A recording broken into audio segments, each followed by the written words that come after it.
Good afternoon, Year 4, and welcome to your new unit of science for the spring term, which is Living Things and Their Environments. Very exciting unit, lots to think about and look for. Before we get started, let's just think about what we can remember from our last unit. How much information have we retained? So can you name the 2 intestines in your body? Can you name a food that your body cannot fully digest? Remember the names of the 4 main types of teeth?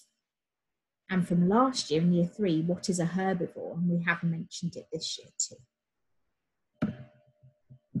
Okay, so the 2 intestines are your large and your small intestine. The food that we spoke about that we couldn't fully digest was sweet corn, but there are others, namely the skins of peppers. You might know some more.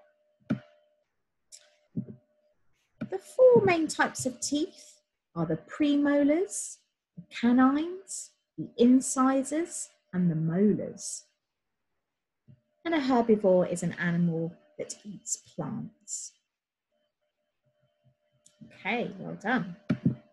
So our big question, how does an organism know where to live?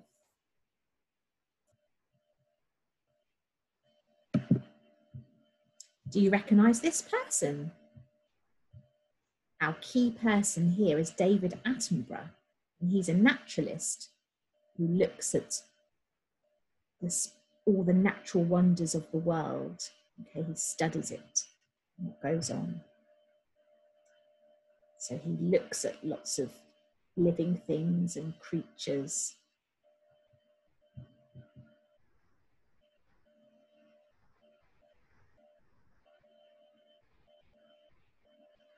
So we are going today for our learning objective to explore why organisms live in different habitats.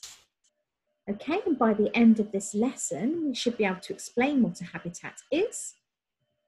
We should be able to identify a variety of habitats, and we should be able to explain why a habitat is suited to the needs of that animal or organism.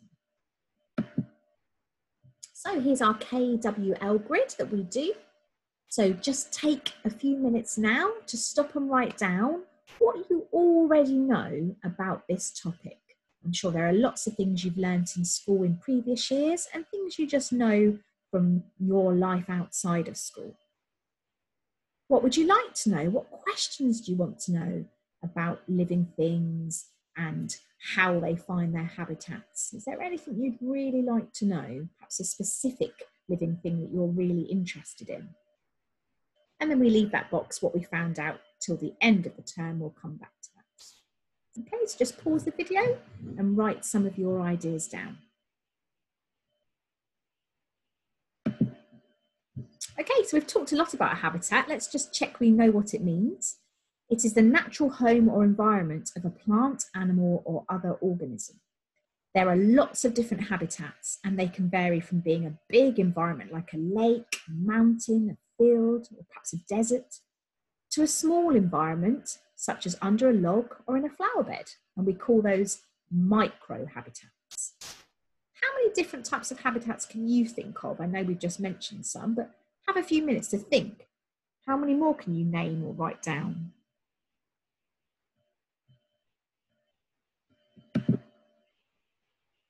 Now, we had planned in school to go on a nature walk through our grounds to see how many different habitats we could find. But if you're at home, you could still do this. Perhaps if you've got a garden, you could go out and have a look. Or when you do your daily exercise with your family, if you're doing that. Or perhaps you might even be able to see something if you look out of the window.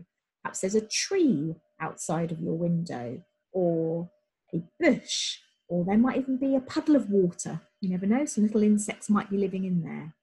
Not for very long, but they might be in there. In what kind of habitat would you find these living things? So we've got a lovely squirrel, a hedgehog, a spider, and a woodlouse. Let's look at the woodlouse.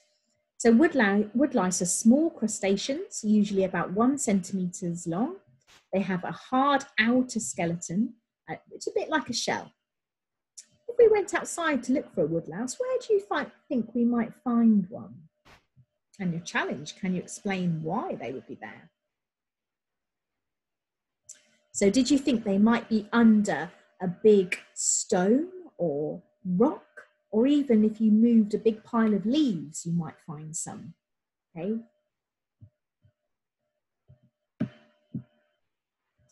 So lots of vocabulary here, just have a little bit. Now we've talked a lot about habitat, obviously where the organisms live, but exactly what is an organism? Let's make sure we know. So it's an individual animal, plant, or single-celled life form.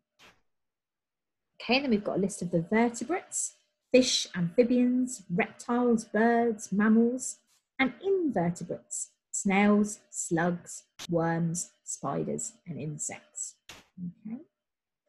Some other vocabulary here, okay. And these two are just two types of habitats, a woodland or a pond. And I've put for a challenge, can you find out what a terrestrial habitat means and what an aquatic habitat means?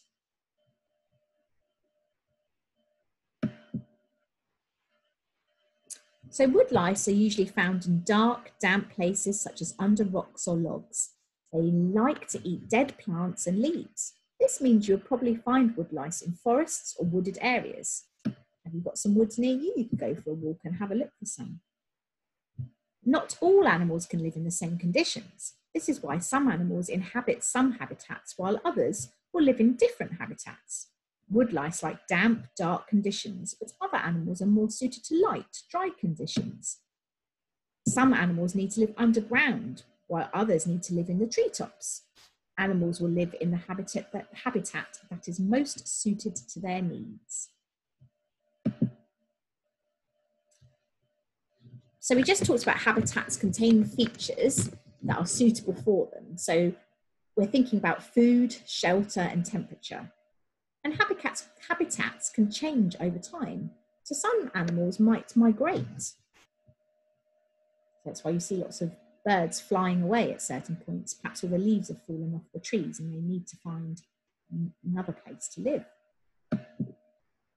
So here are some examples of habitats. Field, rock pool, tree, under a log. And you can read the other ones. And then I'm going to scroll forward to find the animals or organisms that might live in there. There we are. We'll need to use these in a minute, perhaps. So your task is either to match the living things to their habitats using those pictures I just showed you. Scroll down so you can see all the names. Okay, I'll just scroll down again so you can see all of them. If you're not able to print them out, you can label different habitats with a range of animals that may live there, and then you could describe the habitats with keywords. So we've already talked about things like dark and damp. Or you can draw a range of living things in their habitats and explain why they live there. So I had a little go at this to try and help you. So first of all, I found a sheet where there's a forest, some water, a desert, and an underground habitat.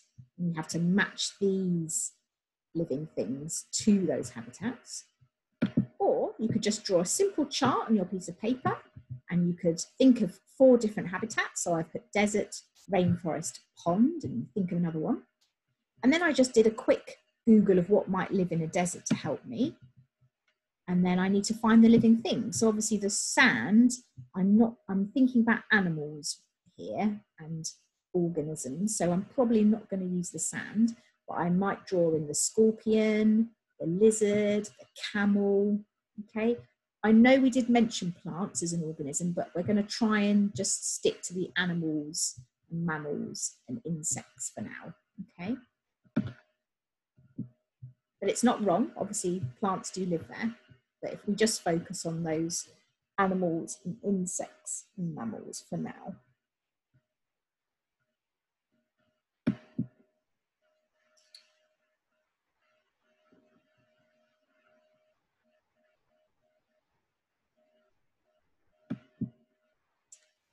I'm just thinking about this, everybody. If you do want to do plants as a challenge, that's absolutely fine, because as we said before, it is part of